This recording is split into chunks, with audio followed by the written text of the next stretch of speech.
Welcome to Talking Youth Work, a podcast where we interview experts and practitioners that have a say when it comes to innovation in youth work. My name is Anita Silva, and I do this podcast with Rui Branco. Hello everyone, Anita here. In this episode, we start to explore the idea of spaces of unlearning. And we had the pleasure to have with us Juan Camilo, a youth worker from Colombia, living in Iceland for quite a while now. Juan studied international education, cultural media communication, and religious studies. He's a youth worker, an artist, and an educator using transformative pedagogy and non-formal education for human ecology and holistic human development.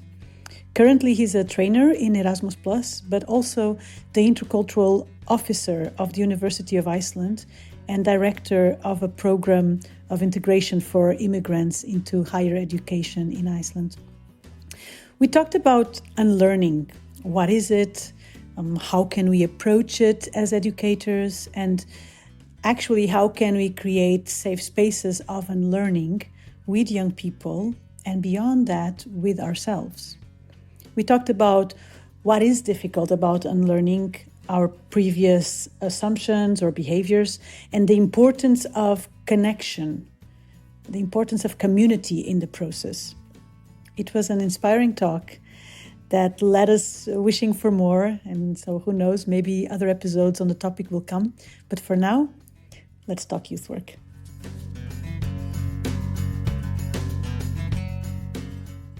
Good morning, dears. Good morning, Rui. Nice to see you again. Nice to see you too, Anita. And hello, Juan. Nice to have you. Thank you. Hello to both of you. Good morning. Yes. So normally we start this conversation by letting our listeners know where we are in the world at this point. Juan, tell us, where are you now? I am in a place called Laugarvatn, which is which is an old school, like 1.5 hours from Reykjavik in Iceland. So I am in the countryside. Very good. And it's very nice place. And I think, from your accent, we can see that you're not Icelandic by origin. Well, actually, it's very interesting because I am Colombian Icelander. I was born and raised in Colombia, in Medellin, and in the countryside. And I have been in Iceland for 17 years now. Oh, wow. But I am happy that my accent hasn't disappeared completely, because I do like the idiosyncrasy of the languages and of the sounds of the people. Absolutely. I think that's a very important feature. Yeah, it's a sign of our diversity. Yeah. Absolutely. And on diversity, well, I'm standing in Lisbon currently, although I was born in Angola, actually, but I'm Portuguese and I lived all my life here. And Rui, where are you? I'm at home in Carcavelos near Lisbon, as always. You're the one doing all the traveling. Very good. We were saying before that Rui is our safe rock. It's our safe port. People like our guests many times and myself who are wandering around and missing a community, you were the one who has kind of that stable. I'm a base where you can always come back to. Oh, thank you. That's good. All right, Juan, we're going to have a conversation about spaces of unlearning. But before that, I wanted to ask you, what's your story? How did you get to youth work and to be in contact with this world? Well, actually, I began working with youth like in Colombia. Let's say I always knew that I was going to be a performer, an actor, engaged with poetry, with different ways of expression. And I realized that this has this natural confidence on myself, and that I really like it to work with others. So I remember when I was 20 years old, I was studying at the university, But I got invited to be a theater director for young people. They were like, I don't know, 10 to 12 years old in a school. They wanted to make a play, about fairy tales and so on. And they invite me, to do some training and direct a play. And I think it was such a great experience. Mm. And of course, I keep on traveling and doing other stuff. And always I have this engagement with community working, because there is always a need for someone to step up, further and make something happen. Or maybe we have some idea, but we don't know how to concretize it. So it has always been like that. But then I migrate to Iceland. And in Iceland, it was the same, But what was interesting is that there was a growing immigrant community and that we had different challenges. Among them, for sure, the capacity to have a voice of, being proactive and also a little bit of having visibility. So I started working in different projects. I also directed another play. I have been using my theater and performative skills. And it was very nice, like all these spaces that opened it up for me. And so I decided even to look for a job on this area while I was keep on studying, because I have been studying all my life and I really like it to be part of the university. So I engage more clearly or more formally with what we call the Youth Outreach Centers of Reykjavik. That is a kind of youth center, but for young people who have experienced different problematics and they are not, let's say, they are not ready to go to normal after school programs. Mm-hmm. So the city offers this kind of space for those who maybe need some support and also some practice on social skills, communication skills, with the aim that after some processing or some, therapeutic, pedagogical support, they will be able to come back and be part of this, Right. And I was there for 5 years. And through working with this project, I discovered Erasmus Plus, and for me was like, what?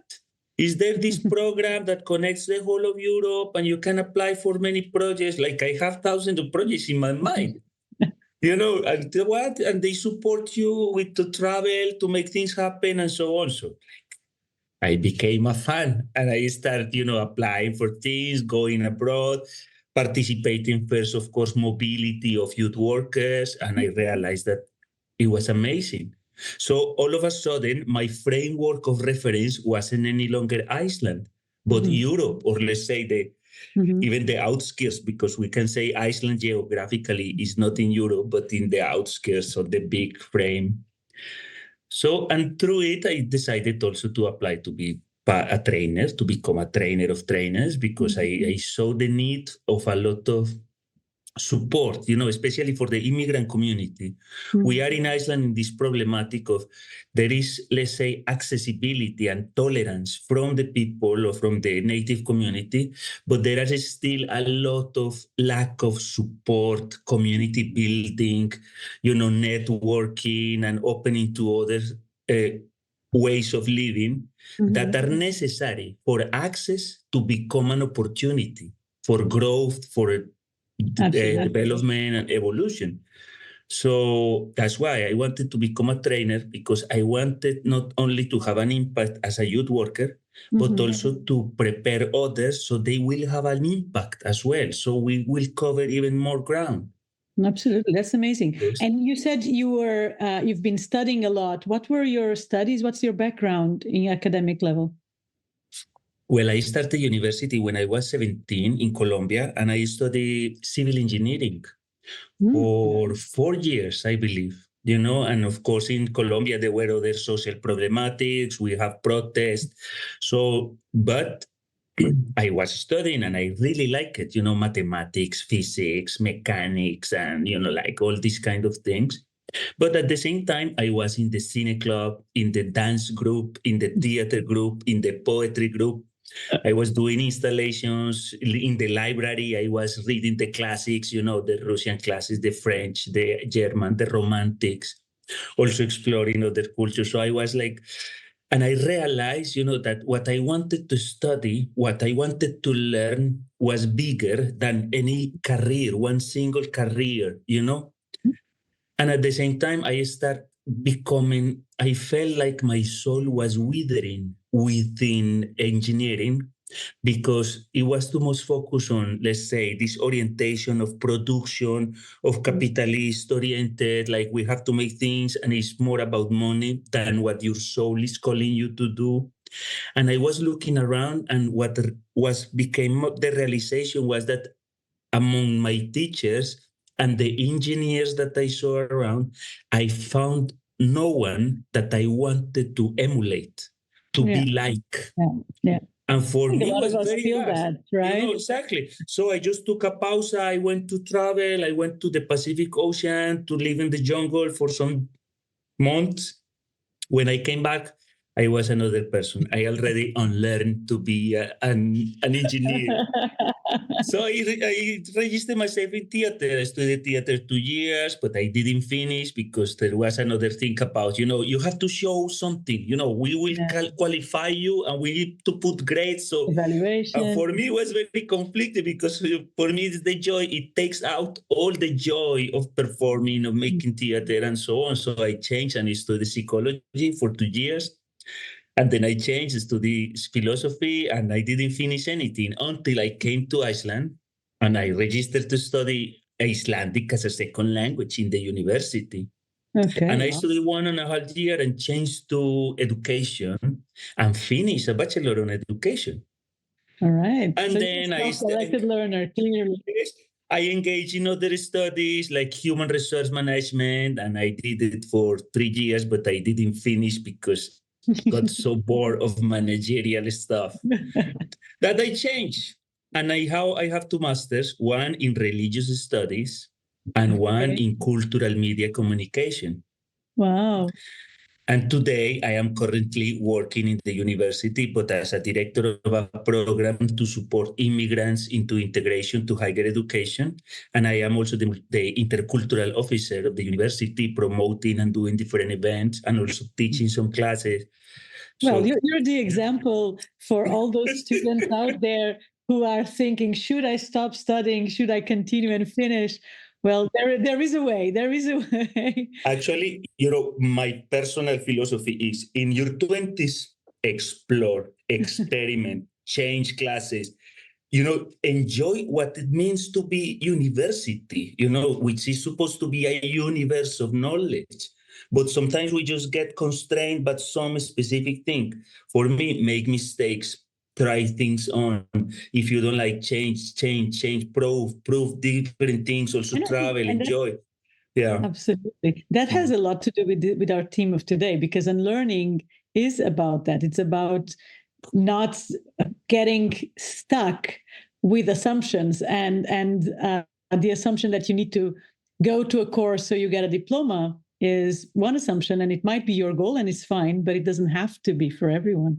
exactly, So I wanted to jump into our topic and to ask you, when you talk about unlearning, what's unlearning for you? How would you describe it? That's a good question, and I have been thinking about that. I have some, how do you call it?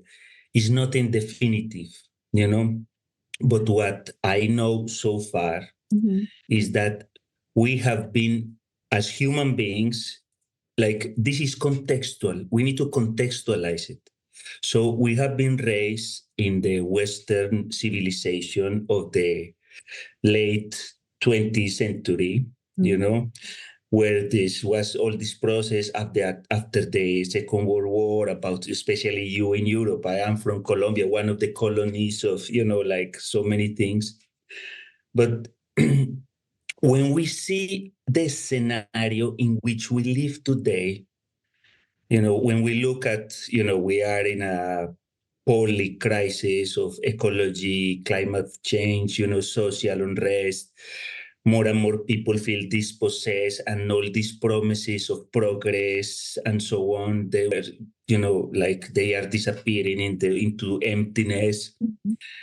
Still, we are stuck in ways of living that are counterproductive, that are destructive of the even the infrastructure of life when we think about that, because it seems that the system itself that has been pervading all our endeavors, the way we live, the way we wake up, where we sleep, which kind of clothes we use, the kind of coffee, things that we consume, the way we consume, our orientation towards money, towards commercial relationships, our understanding of what schooling is, what education is supposed to be, our understanding of privilege, of neurotypicality, of who is a normal person, who is entitled to this and that. All these things, support the same destructive system that has brought us to this, crucial time where we are at the edge of collapse, not only a civilization, but psychological collapse of these structures of the mind that has been developed on us and through us. So, unlearning is a kind of provisional, alternative way of thinking for exploring other ways that we can start like dismantling the colonization of the mind and the colonization of the unconscious by all these assumptions and ways of thinking and behaving that are contributing to the destruction of life on earth, because we had this discussion, Anita, once, like, we have been in many practices that want to be human-centered. And that's okay, because of course we are humans and we tend to think anthropocentrically. But some people that I am studying, and I agree, and maybe you as well, Anita, we cannot put the human any longer in the center. Life has to be on the center, like how we humans are participating in the web of life in order to contribute to the thriving of life. That, like there are so many things there. So unlearning is a practice of dismantling and of taking off in different creative and engaging and playful ways to renovating our perception and dismantling the burdens and so many backpacks that we keep on carry on, and we don't know why and we don't know how to take them out. So it's mainly a practice of exploration of how can we become something different. Yes. So do you think it's a matter of questioning? Is it questioning our beliefs? Would you say it's that? Well, it's more complex than that. The questioning, of course, you need to question, but it's not only about rational mind. Then comes the idea of what we understand by human mind, by the human being. So from my personal perspective and what I have been studying and my explorations, we have different minds.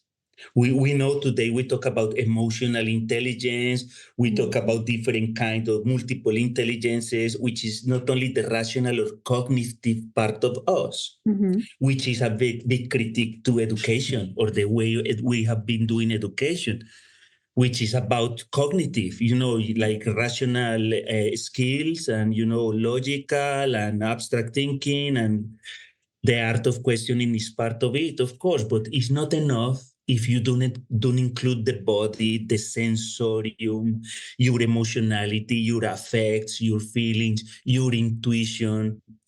All these things participate in the process of unlearning and learning differently. But it's important because, okay, we could tend to think, okay, maybe we don't need to unlearn, we just need to change our way of learning. Yes and no, because it has been, when we look, for example, at traditional societies, and we know it also to be right in our core, there are some things that we need to allow, find enclosures, like to close the ring of things in order to let it go. When we don't close things, when we don't finish things well, consciously and with honor, maybe even with ceremony or some kind of protocol or some kind of ritual of passage or different kind of grieving ritual that can help us to close the circle and let it go. When this doesn't happen, many things keep on lurking in our lives. You, Rui, who are a psychologist, you know about the shadow and so many things that we left incomplete, that we left ignored and unexplored or unresolved, and they follow us the rest of our lives. Mm-hmm. And we many ways happen things, and pop up. So, as I listened to you, I was wondering if we have all these unfinished places in our lives.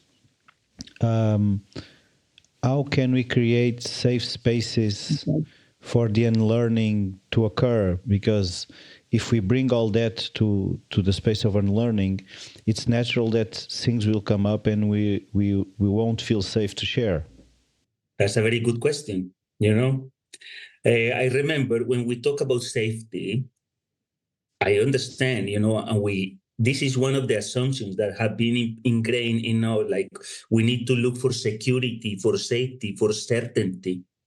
And it's true, unlearning is like an invitation to become or to position ourselves in a place of unknowing, of not knowing, which is the liminal space where things are not as, and it's dark, it's shadow, is the place of the soul. But an answer to it will be like to recognize that safety in nature is never about protection, except when you are babies and maybe, your parents or someone is protecting you. Safety is about connection. How connected are you with first, your inquiry? Of course, you need to be brave. You have to have courage to explore the liminal space. But you also have to realize that you are not alone. And that's one of the practices of learning. Like it's not a journey that you do on your own alone. There should be, and this is what I think is our responsibility as adult people, we need to initiate ourselves in taking responsibility and propitiating a space for young people to feel connected to us and connected among themselves so they can support each other crossing the dark spaces. At least you have some references and you know that you are not alone and you are using different practices that are used and have been used in traditional communities for thousands of years when they prepare the ritual space for the liminal space with some different kind of protectors, and they know how to deal with different kind of energies. So we should prepare ourselves for that. This is one of the practices for unlearning. How can we, in a contemporary society, yes, you want to ask something? Okay. Yeah, no, finish. Okay, yes. I do feel one big side of exploration within youth work is how can we practice ancestral knowledge in a creative way in order to create spaces where we can feel connected, not only among humans, but connected to the place, to the land, to the different sites and power spaces that we have in different places. So we are acknowledging a more than human community that is there to support us, But definitely you should also have kind of courage and a kind of preparation in order to immerse yourself into the liminal space. Definitely. Please, Anita. Yes, I wanted to say that I think what you said about connection is so important, that it's not about just feeling unsafe in this uncertain space where our previous assumptions, our beliefs became limited, or that we need to let go of things in order for new things to take place. It's not about feeling alone and unsafe on those spaces, but it's about feeling connected and protected by the community, by the fact that we are not alone. I find that's very beautiful, and I think also very important and very true.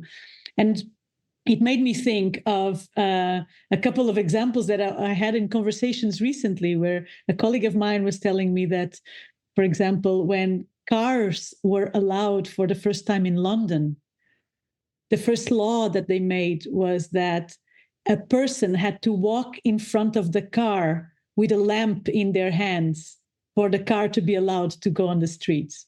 And I found it such a nice example of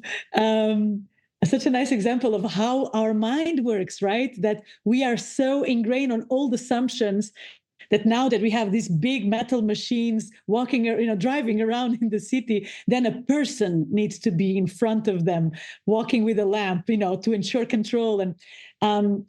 And obviously that changes over time. And the same happened when the internet appeared, and the three of us are from the time of when the internet appeared. And immediately we populated the internet with pages.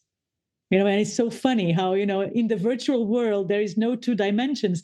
But of course, our mind was like, what do we do with this? Well, we do a book, we do a leaflet, we do a flyer, we do pages, as if the internet was bound to paper, and it's not. So my question to you is, do you have examples from your work where you noticed unlearning for yourself or for your participants? And how did you facilitate that? How do you facilitate, for the youth workers listening and educators listening to us, how do you facilitate unlearning? Well, this is another good question, but it's important, again, to contextualize, especially we who work with young people. Let's think first about, what we can call the natural, ecological, soulful process of development of a human being, which is a kind of universal. Of course, depending on culture and place, it has different shapes and forms, But we can assume that children, like you human beings, go through childhood, early childhood, middle childhood, they're entering into adolescence, early adolescence and late adolescence afterwards, and then perhaps into adulthood, early adulthood, late adulthood, and then elderhood, very basic. But I think it's crucial that we recognize that a person in early adolescence don't have the same needs and requirements and structures that a person in late adolescence or an early adulthood or in childhood. So this is important because some things that you may use for some, you cannot use for others.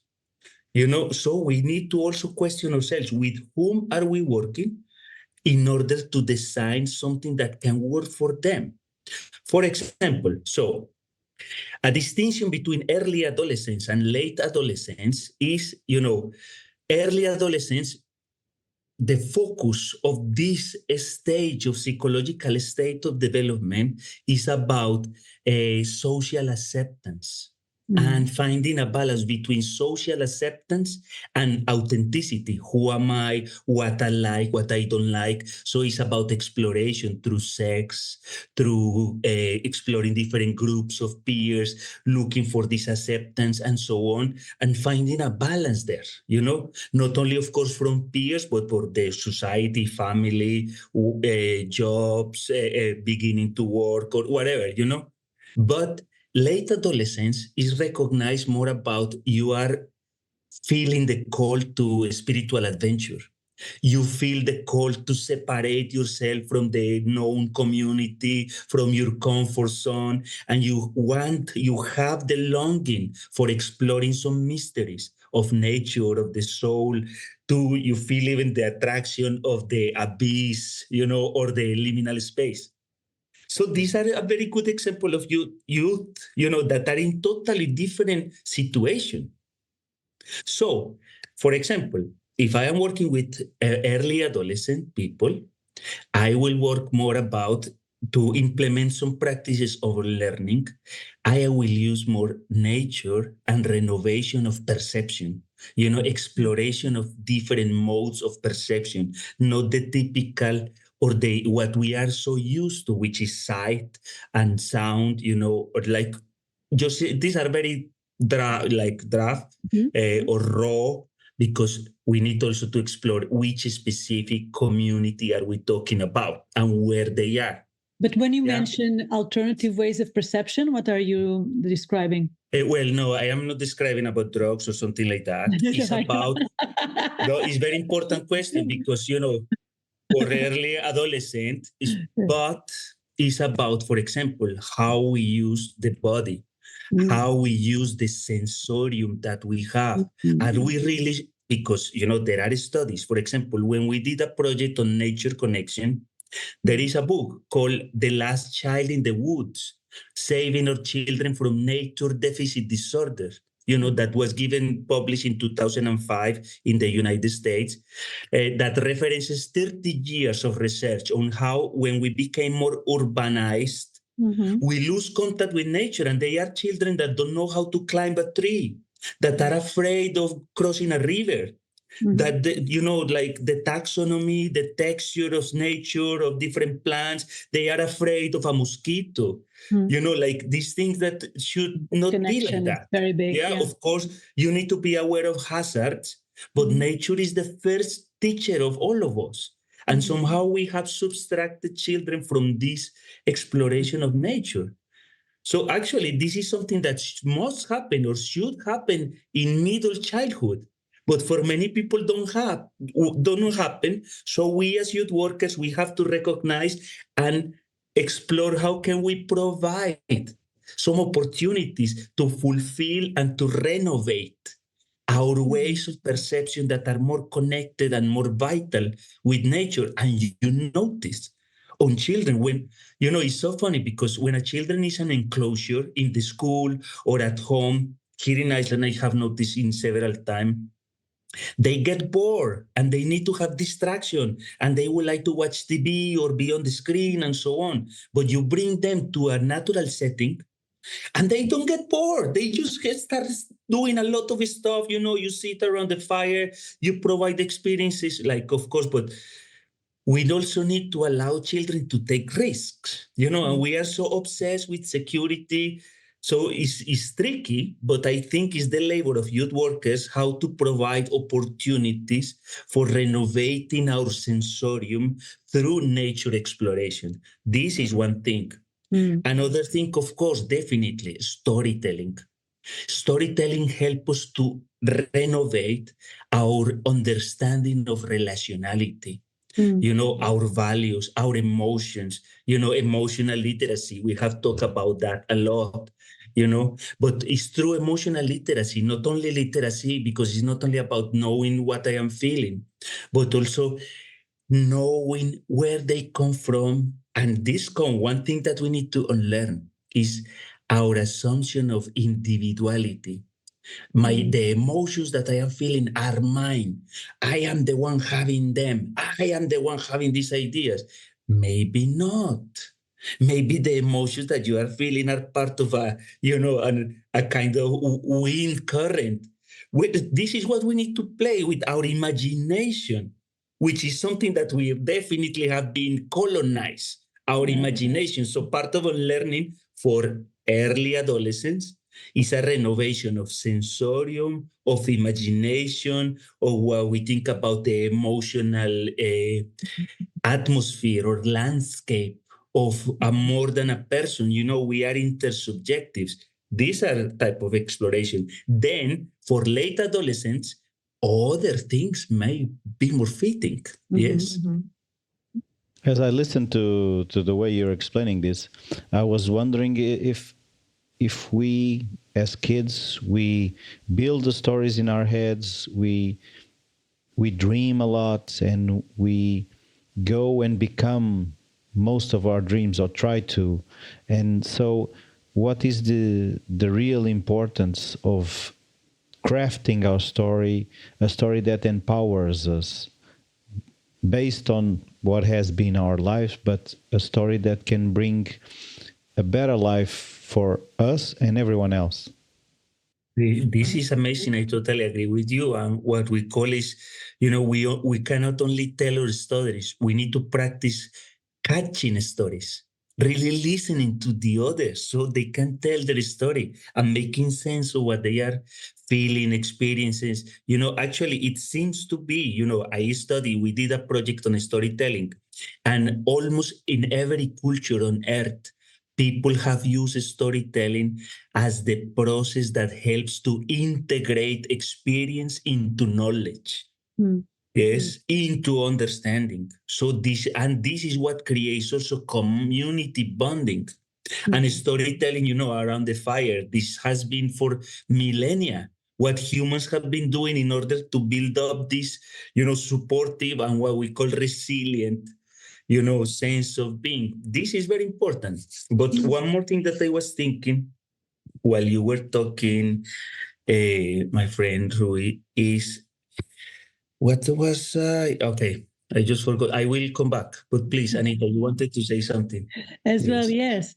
I wanted to link with something both of you said. Yeah, Juan, you were saying that one of the practices is connection with nature, is storytelling. And I think that from my practice, I think the words we use and the prompts we use with our groups as facilitators, as educators, can also be good vehicle for unlearning. I have a very simple example that I learned actually from a Colombian friend and master of mine, which is to ask people for them to I invite people to ask questions that start with, who says that? Good question. It's a great exercise. You put up a problem, whatever, a situation, and you start asking. You can be talking about climate change, and you start asking people to make questions that start with, who says that? Because this invites to question assumptions, right? It invites for us to leave what is normative, what is decided, what we know, and to invite to question everything. And you say every question is allowed. So, people practice this space and they're teaching their brains that it's okay to question what we take for granted. As an exercise, it's okay to ask this. And of course, we don't want people to be asking this, in every single move they make in life. Life would be unbearable if we're asking everything, like every time if we want to brush our teeth and we're asking, who says that I need to brush my teeth? But it is good to develop this critical thinking, not just towards others, but towards ourselves, and to question our own, the basis, the biases, the assumptions, the beliefs, everything that we take for granted, the stereotypes, of course. And then the second thing I wanted to just relate, it has to do with what Rui was saying, which is about the emotional part of unlearning. And I would like us to also to explore that, because there's ingrained emotions attached to our assumptions and beliefs. And so it becomes very uncomfortable, of course, to question that. And especially when we work in international groups, then I think there's even another layer of that, right? Because you have a cultural diverse group where the level of the assumptions are very different and the emotions attached to that are very different. So my question, I think, would be to ask you this: how do you see the emotional part of unlearning? How can we deal with the emotional part of unlearning? This is great. That's what I was thinking, and it's connected with what Rui was saying before, because of course we as youth workers, we should not only provide opportunities for young people to go to nature, we need to tailor experiences, based on our knowledge and practice and so on. So, for example, one practice that can be helped to dismantle or to unlearn the competitive spirit that has been ingrained on us since, for grading and so on, that we need to compete in school in order to be successful, is to explore a tree from the perspective of what kind of systems are there to support the life of a tree, or the mycelia. This is so interesting because you can tailor an experience based on cooperativism or symbiosis, co-creation, how the different species support each other for fertility, for the, it's an amazing world of exploration. And but it's again keeping life at the center, yes. Yes, and then regarding emotions, for example, there is a practice about nature connection, which I love, which is about, for example, when you blindfold yourself and someone else has to guide you or explore with you some things, you are at the same time, and you can say it explicitly, you need to work on consent. You need to ask the person, how can I guide you? Can I hold you this way? Can I hold you this way? Yes, it's okay if I tell you this, or and the other person has to trust you know, and these things should not be implicit or assumed. They should become to clarity, you know, so people become aware. Yes, I am practicing this. I am trusting you. Yes, I say yes. I say no. I don't like this way. Please, you know. And this is a big practice that today we need to do it, you know, like it's incredible how because we have been now for a decade talking about consent and different, but still today we are in struggling how to provide the spaces for this to become a new learning, something that we really would like to follow us the rest of our lives. Instead, unlearn my entitlement, my gender superiority, you know, so many, my Absolutely. privilege. So And I think these are examples. the contact with new generations can be such an opportunity for us older people. I'm including all of you there. Sorry.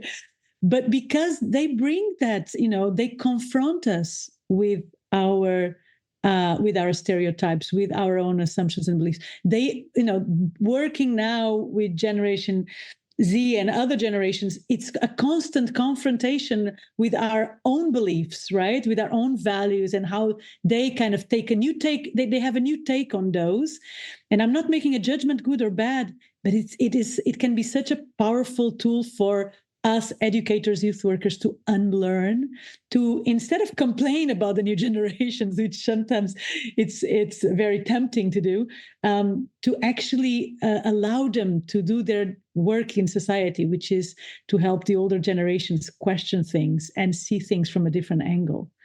Actually, what you say is amazing, and you made me think that one of the most impactful parts of unlearning is if they see us as examples of being ready to unlearn and also clarify doing even a ritual of unlearning, you know, and now I can accept I made these mistakes, I was having these assumptions. Now I am ready to work on reparation. You know, like to really close the door, take out my shades and show my vulnerability and my acceptance, and that they can see us ready to walk towards the unknown or the liminal space, seeing that I don't know, but I want to change. I really would like to let go of these things that are hindering me. A better communication with you as my student or as the youth that I would like to support better. I think this can be amazing because then okay, yes, you are doing it. You are showing me that it's possible, that you are not there in this authority or position of power, and that you are not ready to let go of your armor, that you are ready to take off your armor and approach me, you know, as someone that is growing as well. So this is definitely something that is very useful to all of us. And I reiterate, it's important that we as tailors of experience and curators of experience try to be even more explicit about the realizations, about the knowledge, the co-production of knowledge that we are propitiating. And that's why I say, you know, me as a youth worker, I really don't teach anything. I provide the spaces. I try to create the spaces for learning to maybe happen. But when it happens, I need to be ready to catch it and don't let it go. Just let's explore it. Now, look, something happened here. You know, the same, for example, we were in a workshop just recently about how to deal with conflict, you know, because we have been used to avoid conflict or to see conflict as something very difficult. But the reality and life is teaching us that conflict is one of the most fertile soils for knowledge and change to happen. You know, and but we need to learn better ways of dealing with conflict, you know, more mature ways of dealing with conflict. But how can we come to maturity to really learn to deal with discomfort, with conflict, with suffering in wiser ways? Monica? And you're reminding me of another approach that comes from transformative learning theory from Mesros, is that you can bring people dilemmas instead of bringing them new, because of course there's this thing like when do we start then learning? if we need to unlearn something, when do we start learning? But one of the things that I think makes space. Yes. Yeah. One of the things that I think can make space for learning is bringing people dilemmas instead of bringing them new assumptions, trying to teach them. Because basically, when you try to teach someone, you're trying to change their assumptions, right? That's what we do. We're frustrating them on their old assumptions and trying to prove to them that this new assumption is better than your old assumption. It doesn't matter what you're teaching. This is what you're trying to do. But it's interesting to bring disorienting dilemmas, right? This idea of dilemmas that don't have a clear answer, that leave you in a place of questioning, leave you in a place of discomfort. And it's okay. And you do this in a safe space, in a sense that it's a learning space. You do this in a learning space. And I think this is also a way to help young people, young adults, all of us, to kind of accept being in this space where there's a lot of ambiguity, there is a lot of gray area, and it is an area of growth. Yes. And you don't know exactly growth to where, but it's an area of growth. An example that I have been living, and Rui, you are a parent as well, just to put it in context, this is a quality called negative capability, which are, let's say, powers that we develop by enduring suffering and difficult situations. For example, parenting, I say in my personal philosophy, parenting is the sweetest voluntary suffering in the world, and you learn to, and you deal with discomfort every single day and doing things that you really would not like to do. But if you don't do it, nobody else do it, like cleaning the house, cleaning the mess, organizing this, organizing that, holding the children well, embracing them, with their suffering, and so on and so forth.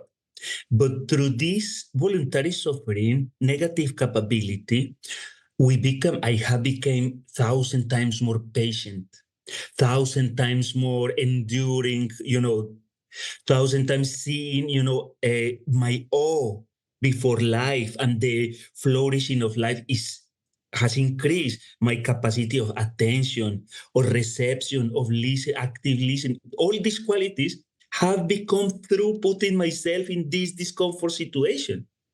So it's something that we should value, but it's not comfortable. It's not easy. And we have been trained, and this is another thing that we can talk, which is, I don't have answers for it, but I think that big part of what we need to unlearn is our relationship with pleasure and with desire, how the pleasure in our societies has been distorted. And we have been trained in finding pleasure in things that are not, like it's so crazy. And this, because we know what sustains the system is that we are consuming all the time. But so the most dangerous person is a satisfied person with themselves and with what they have, because they don't need to consume more. This is crazy. So this is something that we really need to unlearn, like how to be content with my relationships, cultivating non-commercial relationships, how I enjoy just walking, or, like simple things. But we have been overstimulated to desire more and more and more. And this car is not enough. I need to have a better car, a bigger house, a bigger thing, something like that. So you are all the time overstimulated. And this doesn't allow for enjoying the present moment, being here, being now, which we often experience with nature or with people that we like. And I think nowadays we are, I think in non-formal education, sometimes I have the feeling as a community that we are fighting formal education. We have this sense of a bit of righteousness, a bit of superiority sometimes, that we are better than school system, and I suffer from the same sometimes. Sometimes my narratives are kind of implicitly based on that idea that somehow non-formal education is more efficient, it's more it's value-based, as if nothing else is. But the reality, I think, is that marketing are the biggest educators right now, not school. Marketing is the second education in the world, because ads and now technology, publicity, all of that is designed to teach you new habits. And it's designed with a lot of precision, with a lot of backup research, with a lot of psychology ingrained into it. And it's really hard to fight it. It's really hard, or I don't even say, I think fight it is probably the wrong assumption here. I should unlearn. But it's really hard to be an alternative, or to show the alternatives to what marketing brings to young people and what the social media brings to young people. It's hard because marketing on its nature is basically the art of educating new consumers. And we are trying to educate humans and citizens and beings that, like you said, that are in connection with each other and with nature. And we don't have hardly the resources to sometimes to do so. So it's a little bit also to unlearn our own paradigm of education, and to understand as educators, what are we trying to dismantle here? What are we trying to substitute here, or what kind of a lifestyle we want to promote for these young people that we work with? That's amazing, Anita. I totally agree with you. And well, even though we don't have solutions, I think we can ask better questions. For example, definitely, how can be I, myself, as a responsible person who has struggled to become an adult and become mature, how can I be an example of that I want to predicate? This is, of course, very basic, but we try the kids or the children to not do it, don't do it. But I am all the time on the screen, so what are you selling me if what you're saying is not congruent with what you are doing? Yes, this is fundamental. And that we are ready to unlearn, because we all participate on this. I am cultivating non-commercial relationships. I am cool with having less, but having more free time to spend with the people I care. What are my values? I am selling myself, or I am really doing something that is meaningful, worthy, pro-life. These are questions that we need to ask ourselves when we do things. The same, is this learning? And I remember this distinction between, of course, information, knowledge, and wisdom. Is not the same. And we many times mistakes information for knowledge. Information is there, fantastic, there is a lot, tons of it. Yes, but it's not necessarily knowledge, and it's not things that I don't need to know. I may need how to get the information when I need it, but I may be better off without knowing so much, or don't having so much information.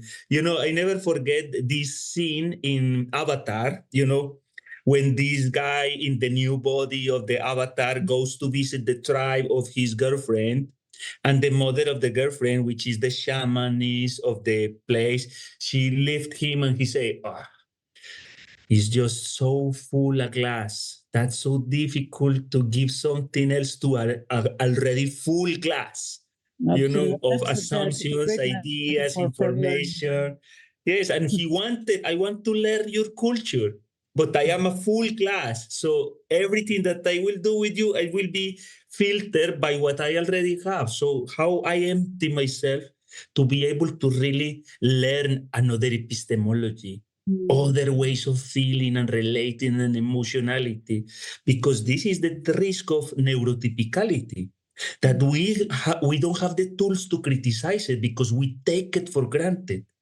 Education is like this. And of course, we have been working a lot with, okay, we need to include disabled people and queer people and more autists. Like we have been trying to expand the spectrum, but at the same time, we are still stuck by the neurotypical ways of thinking, behaving, what is normal, and so on and so forth. So this is a lot of material to work with. And I also liked the metaphor you left us with, Juan, and I think it's a great one to start closing our conversation here, which is it's hard to fill a full glass, right? It's hard to educate someone that is so full and so certain of their knowledge, of their capabilities, of the capabilities of others. And I think also that, translates for youth workers into what is the assumptions we make about young people that might need to be questioned. What is the things that we think they can and cannot do, they want and do not want to do? What do we think is their expectation of us? I think all those things are things that there are spaces of unlearning there, I think. At least for myself, I see that there's a lot of assumptions I have about the people I work with that probably need a little bit of questioning. And before closing, I wanted to bring you a question from our previous guest.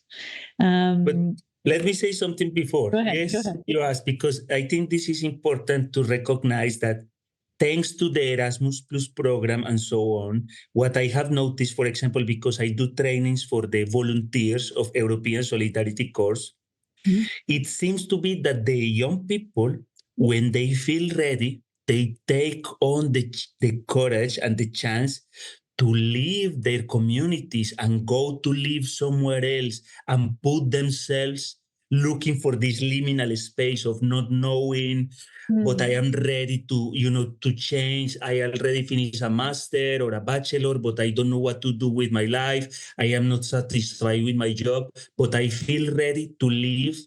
And thanks to this platform that we have, they find peers and trainers and people who are more or less in the same situation that are ready to guide and to maybe to explore together other ways of being and living, and also this internal adventure or exploration of who am I in a deeper sense. So I think this is a great ground for working. We as youth workers, we could develop even better practices to support this transformation of young people that are ready to leave their comfort zone and explore deeper ways of how to live well on this planet, Yeah, absolutely. I think now would be a good time to ask the question from our previous guest. What was the funniest situation that had a positive impact on your work as a youth worker or trainer? Well, I will say I have many experiences, especially, intercultural encounters. They are so cool because you realize that what you think is right is not right at all, or what you think is common is not common at all. So I remember we were in a training in Belgium, and we were, of course, an international group of participants, and they were giving us like this, what is necessary, breakfast, lunch, and dinner. And I remember that the breakfast, okay, bread and so on, like a kind of buffet. And then lunch was a soup with some bread. But then at dinner, there was some sandwiches. And we had some participants from Turkey.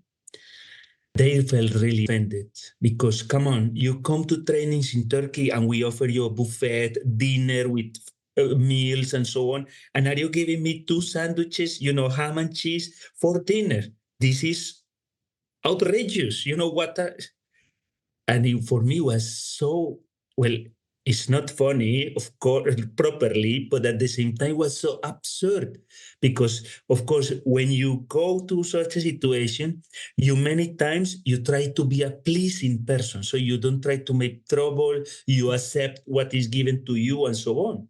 But I felt so cool from them to stand up and say, this is not acceptable. This is not good what you are doing. We are not used to it. And this is something that we don't want to accept. And I think that's fantastic, because we are also trained to be so pleasing sometimes. It's important to, to not avoid conflict, but to be wiser at the order when we are going to propose or face conflict, in which ways, and take off dismantling our assumptions about what is right, what is wrong, or something And like that. Food, yeah. Come on food, food goes deep. Yes. Food is something quite basic for us humans. So in even the other mammals, you can see them fighting for food. Well, yeah. I was very grateful for them because after that, they gave us beer every night, like a kind of compensation. There's your meal. Beer is hydration and carbs. Yeah, liquid carbs But right there. I want to say something else with for me, because I am a male trainer. I was also in a trainer and I had some colleagues, female, that they brought me to light about, I was engaging and expecting everybody to engage and to participate and so on. So this colleague of mine called to me, in private and told me, you have to notice that there are some women here who are in their period and they need time to relax and to, oh my God, no, I haven't thought about it. It doesn't happen to me. So I assume that everybody should be ready as me and so on. No, come on. You need to be aware that we are all different and that we need to give a space. And, especially within, we know non-formal education. That's why one of the is voluntary participation.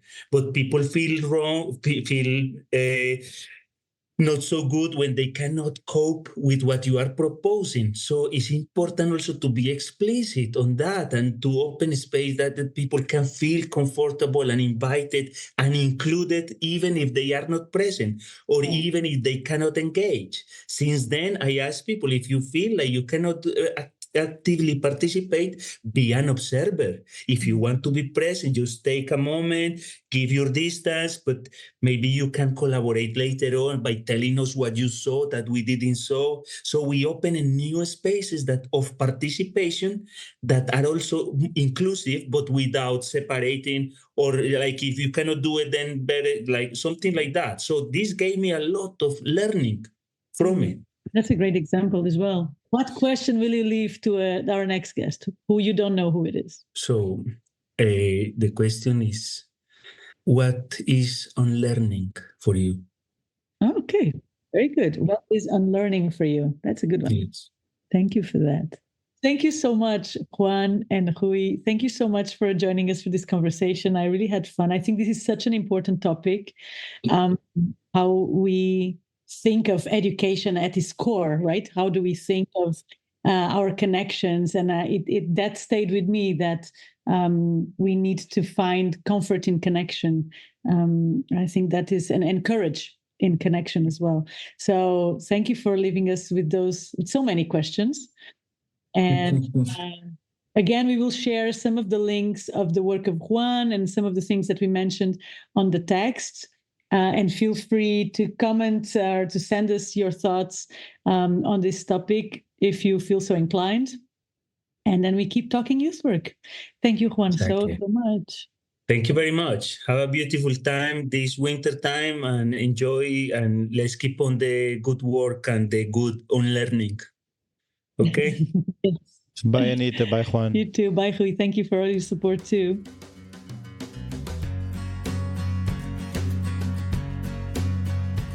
This podcast was brought to you by Team Mais, recorded and edited by Rui Branco. You can check all our other episodes at talkingyouthwork.podbean.com. See you next time.